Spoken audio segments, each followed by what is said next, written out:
My name is Adam Eason.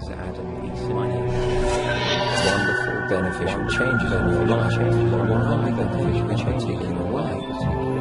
Logical, rational, and analytical logic become rationalness and unconscious, utilized with hypnosis.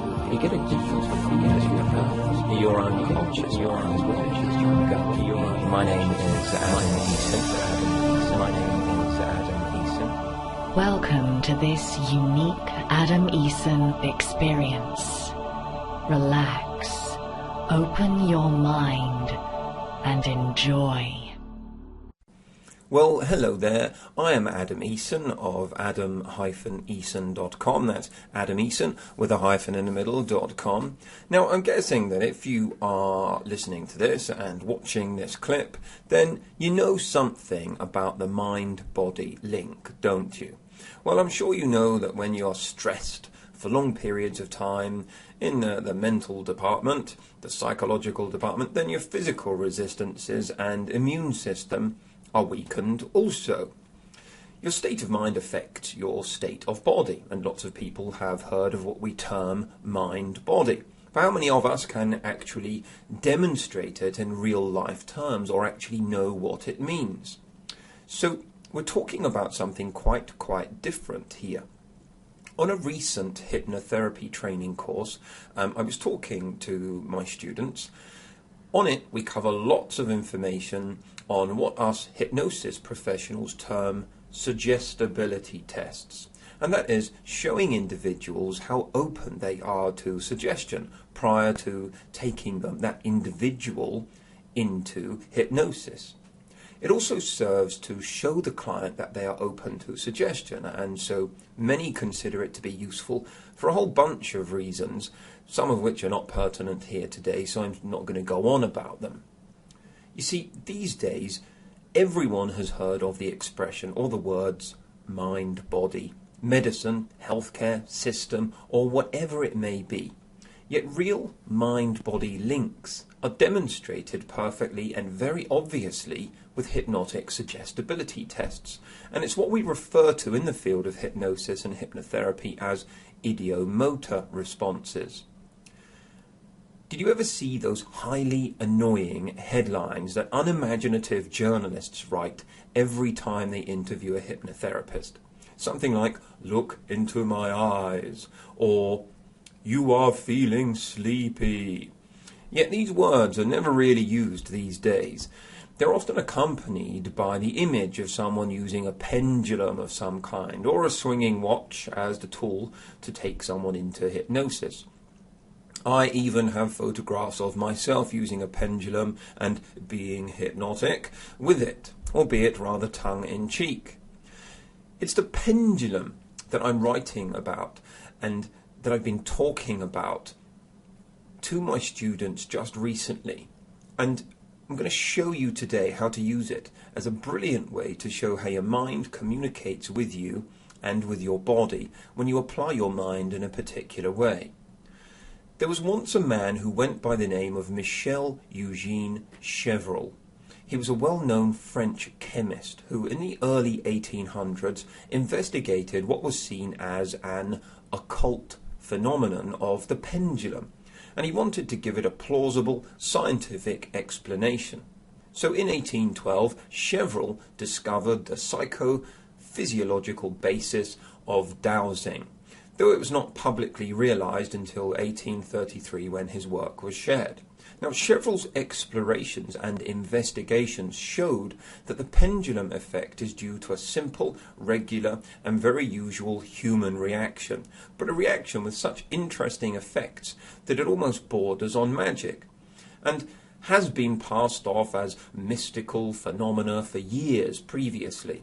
Heck, there are some people that still make that claim today. But Chevreuls found that if you imagine something intensely, then the human body behaves in a way as if the imagined action, event, or circumstance is actually happening. Today, Chevreuls Pendulum is used to demonstrate the astonishing and remarkably strong effects of self-hypnosis and hypnosis by people like myself on hypnosis and hypnotherapy trainings and self-hypnosis seminars. Here today, though, I thought I'd share with you Chevreuls' experiment, which you can replicate and have a go at, because it's absolutely fascinating.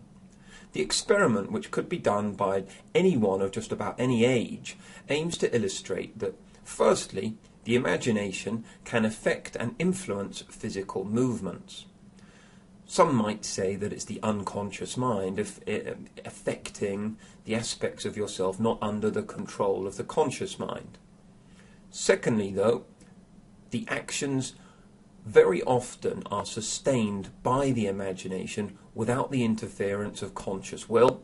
And thirdly and finally, that the mind can be trained with repetition.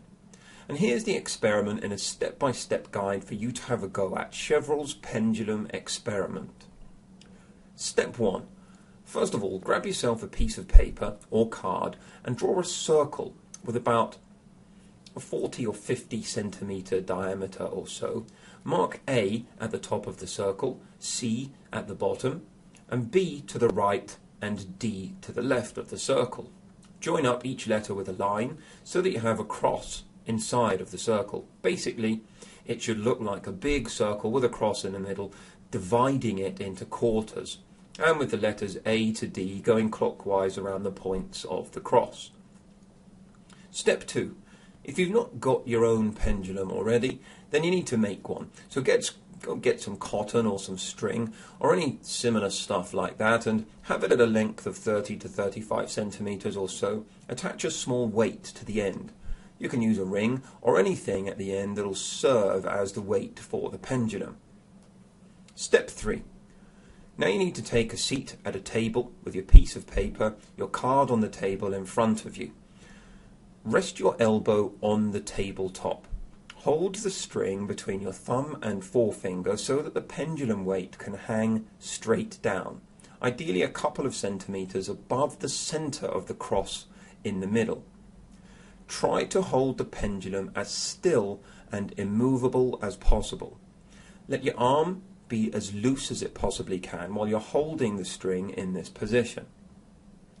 Step 4 is that now you're going to stimulate your mind using your imagination, and you're going to have a bit of fun with this. So while holding the pendulum as still as possible with your arm as loose as possible, just imagine how it would feel if the pendulum started to swing vertically.